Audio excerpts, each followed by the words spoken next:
अवधूत चिंतन श्री गुरुदेव दत्त श्री स्वामी समर्थ महाराज की जय. सर्व बंधू आणि भगिनींचे आपल्या चॅनलमध्ये स्वागत आहे. आजचा दिवस तुम्हाला आनंदाचा, सुख समृद्धीचा आणि भरभराटीचा जावो हीच स्वामी चरणी प्रार्थना. येत्या 29 जुलै 2026 वार बुधवार या दिवशी गुरुपौर्णिमा आहे. तर त्यानिमित्त आपल्याला गुरुचरित्र पारायण करायचे आहे. तर गुरुचरित्र पारायणाला बसायचे नियम, त्याच्या अटी आणि त्याची सांगता कशी करायची आहे ते आज आपण व्हिडिओमध्ये बघणार आहोत.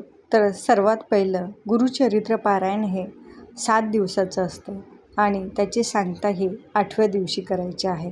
तर साधारण आपल्याला 22 जुलै 2026 वार बुधवार या दिवशी आपल्याला सुरुवात करायची आहे. तर त्याची सांगता ही 28 तारखेला मंगळवारी 7 दिवस आपले पूर्ण होतील आणि गुरुपौर्णिमेच्या दिवशी आपले 8 दिवस हे सांगता या दिवशी करायचे आहे. तर सर्वात पहिले आता आपल्याला पारायणाला बसायचं कधी आणि त्याचं उद्यापन सांगता कधी करायचे आहे ते समजलं. आता सर्वात पहिले त्याचे नियम बघूया. तर नियम, सर्वात महत्त्वाचे नियम म्हणजे एक तर ब्रह्मचर्य पाळणं खूप गरजेचं आहे. यामध्ये या 7 दिवसाचं पारायण आहे त्यावेळेस आपल्याला शक्यतो जमिनीवर झोपायचं, कारण आपण कोणत्याही देवाचं किंवा आपल्या गुरुचं स्थान हे आपल्यापेक्षा नेहमी वर असतं. म्हणून आपल्या घरात साक्षात दत्त महाराज आपले गुरु हे स्थानापन्न झालेले असते या 7 दिवसामध्ये.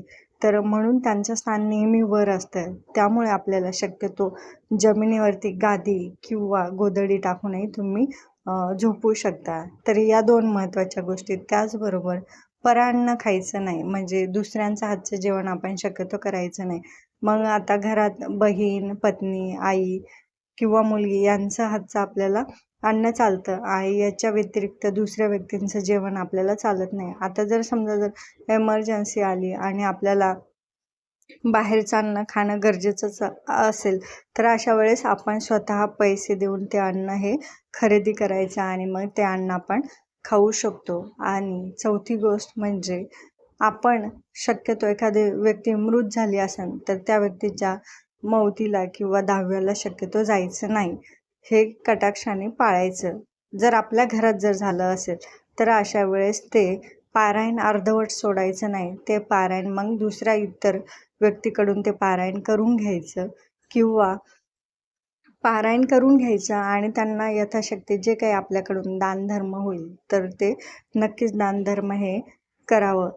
त्यानंतर अजून एक महत्त्वाची गोष्ट म्हणजे या 7 दिवसाच्या पारायण काळात आपल्याला एकच अन्न खायचं आहे. मग तुम्ही गहू खा, बाजरी खा, ज्वारी खा किंवा मग तुम्ही तांदूळ, या धान्यामधून एक धान्यच निवडायचं आहे आणि ते सकाळ संध्याकाळ 7 दिवस आपल्याला तेच धान्य खायचं आहे. आणि सर्वात महत्त्वाची गोष्ट म्हणजे यामध्ये आपल्याला उपवास कोणत्याही प्रकारचा करायचा नाही.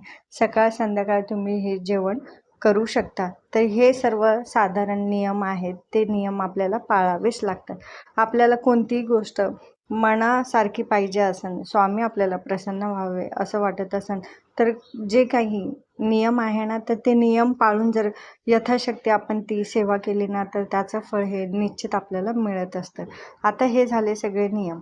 तर पारायणाला आपण बसणार आहोत त्याच्या आदल्या रात्री, म्हणजे आपण साधारण बुधवारी पारायणाला बसणार आहोत तर मंगळवारच्या रात्री आपल्याला 4 कुत्री आणि 1 गाय यांना आपल्याला चपातीचा नैवेद्य खाऊ घालायचा आहे. मग छोट्या छोट्या आपण गव्हाच्या पिठाच्या चाणक्या करायच्या आहेत, त्याच्यावर थोडीशी साखर किंवा एखादी भाजी असेल तर ती घेऊन 4 कुत्रे आणि 1 गाईला आपल्याला हा नैवेद्य खाऊ घालायचा आहे. आणि ही मंगळवारीच रात्री सेवा करायची आहे, कारण बरेच सेवेकरी नंतर प्रश्न असा विचारतात की ज्या दिवशी पारायणाला बसायचं त्या दिवशी करायचं का.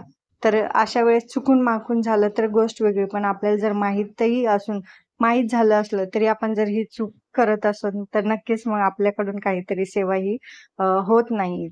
त्यानंतर दुसऱ्या दिवशी सकाळी तुम्ही केव्हाही हे पारायण तुम्ही वाचू शकता. तर फक्त दुपारी 12 ते 12:30 या दरम्यान आपल्याला पोथीचं पठण करायचं नाही, कारण या काळामध्ये दत्त महाराज हे भिक्षेची वेळ असते, त्यामुळे आपल्याला शक्यतो या वेळात अर्धा तास आपल्याला पारायणाला बसता येणार नाही. मग इतर वेळेस तुम्ही केव्हाही करू शकता.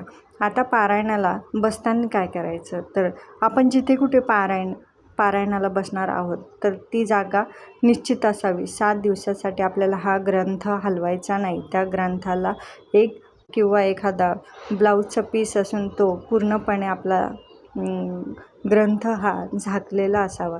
तर आपण जिथे कुठे बसणार आहोत तर शक्यतो पूर्वेकडे किंवा उत्तरेकडे तोंड केलेलं नक्कीच चांगलं. आणि एका चौरंगावरती किंवा पाटावरती आपल्याला ही पोथी ठेवायची आहे. तर सगळ्यात पहिले आपल्याला पोथी पठण करताना एक आसन असावं.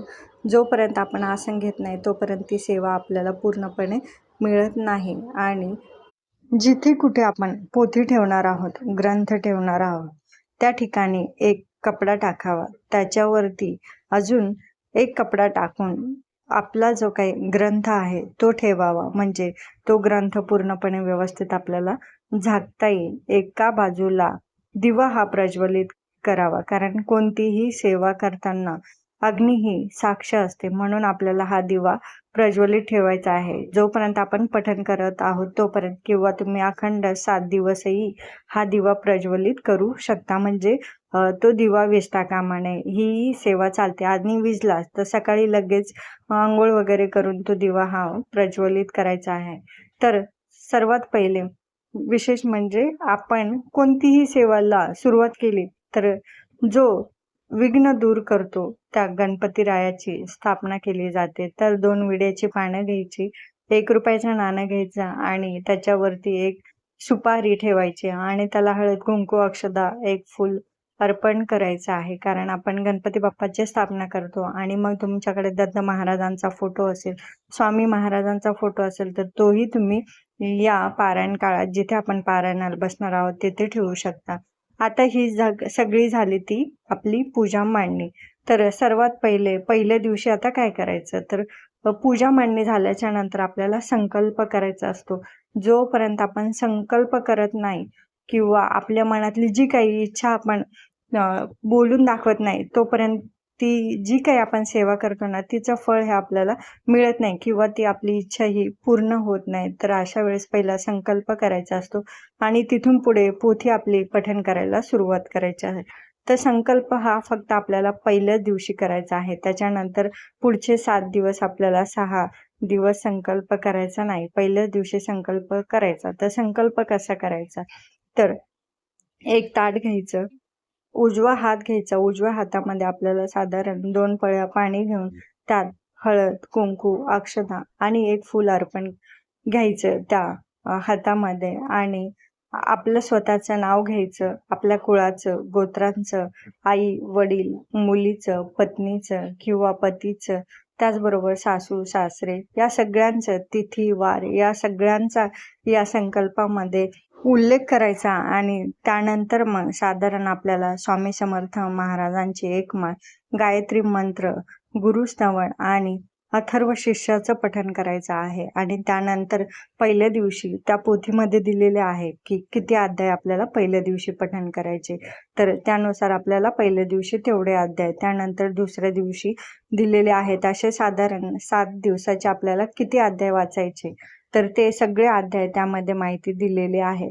तर त्यानुसार आपल्याला अध्याय पठण करायचे आहे. फक्त प्रत्येक दिवशी आपल्याला गुरुस्तवन, अथर्व शीर्ष, स्वामी समर्थ महाराजांचा मंत्र आणि त्याचबरोबर गायत्री मंत्र, तरी हे रोज आपल्याला 7 दिवस पोथी वाचण्याच्या अगोदर आपल्याला ही सेवा करायची आहे. त्यानंतर आपल्याला पुढचे अध्याय हे घ्यायचे आहे.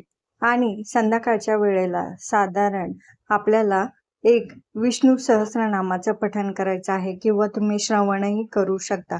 कारण आपल्याकडून या पोथीमध्ये हुकून चुकून एखादा शब्द आपला चुकीचा निघाला असेल किंवा उच्चारण हे चुकीचं झालं असेल तर या विष्णू सहस्रनामाच्या पठणाने किंवा श्रवणाने ते हे नक्कीच दूर होतात. तर आपल्याला 7 दिवस जे पारायण करतो त्याच्या संध्याकाळच्या वेळेस आपल्याला विष्णू सहस्रनामाचं पठण करायचं आहे. तर ही अशा प्रकारे आपल्याला सेवा 7 दिवस करायची आहे. तर 8व्या दिवशी सांगता कशी करायची, तर सांगता करताना आपल्याला जे काही सर्वसाधारण भाजी पोळी किंवा साधा साखरेचा, दुधाचा किंवा दूध भाताचाही नैवेद्य तुम्ही दाखवू शकता किंवा तुम्ही एखाद्या ब्राह्मणालाही आजच्या दिवशी भोजनाला बोलवू शकता किंवा एखादं जोडपं असेल तर त्या जोडप्याला तुम्ही आजच्या दिवशी जेवू घालू शकता आणि यथाशक्ती दानधर्म हे करू शकता. या 7 दिवसाच्या पारायण काळामध्ये तुम्हाला दत्त महाराज नक्की साक्षात दर्शन देतील आणि तुमची जी काही इच्छा असेल, जी काही इच्छा अपूर्ण राहिली असेल, तर ती नक्कीच महाराज हे तुमची पूर्ण करतील. तर आजचा व्हिडिओ तुम्हाला कसा वाटला ते नक्की कमेंट करून सांगा आणि ही सगळी जी काही माहिती दिलेली आहे ना, ती पूर्णपणे व्यवस्थित फॉलो करा. महाराज तुम्हाला नक्कीच तुमची इच्छा ही पूर्ण करतील. श्री स्वामी समर्थ.